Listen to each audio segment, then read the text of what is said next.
கவுதமாலாவில் பயங்கர விபத்து, பள்ளத்தாக்கில் பஸ் கவிழ்ந்து 51 நபர்கள் பலியாகியுள்ளனர். கவுதமாலாவில் பள்ளத்தாக்கில் பஸ் கவிழ்ந்து விபத்துக்குள்ளானதில் 51 நபர்கள் பலியான சம்பவம் பெரும் சோகத்தை ஏற்படுத்தியுள்ளது. மத்திய அமெரிக்க நாடுகளில் ஒன்றாக இருப்பது கவுதமாலா என்ற நாடு. இங்குள்ள எல் ரான்சோ என்ற கிராமத்தில் இருந்து 75 பயணிகளுடன் பஸ் புறப்பட்டு சான் அகஸ்டின் அகாஸ்வாசலான் என்ற பகுதிக்கு சென்று கொண்டிருந்தது.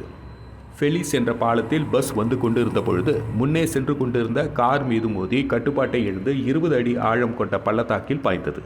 இந்த விபத்தில் பஸ்ஸில் இருந்தவர்கள் 51 நபர்கள் பலியாகிவிட்டதாக அதிகாரப்பூர்வமாக அறிவிக்கப்பட்டு உள்ளது. மீட்பு படையினர் உதவியுடன் 10 நபர்கள் மீட்கப்பட்டுள்ளனர். எஞ்சியவர்களின் நிலை என்ன என்பது பற்றிய எந்த தகவல்களும் வெளியிடப்படவில்லை. சம்பவம் குறித்து வழக்கு பதிவு செய்துள்ள உள்ளூர் போலீசார் விசாரணை நடத்தி வருகின்றனர். சம்பவம் குறித்து அந்நாட்டு அதிபர் பெர்னார்டோ அதிர்ச்சியும் கவலையும் தெரிவித்துள்ளார். மீட்பு பணிகளில் இராணுவத்தினர் மற்றும் பேரிடர் மீட்புக் குழுவினர் ஈடுபட உத்தரவிட்ட அவர் 3 நாட்கள் தேசிய அளவில் துக்கம் அனுசரிக்கப்படும் என்று தெரிவித்துள்ளார்.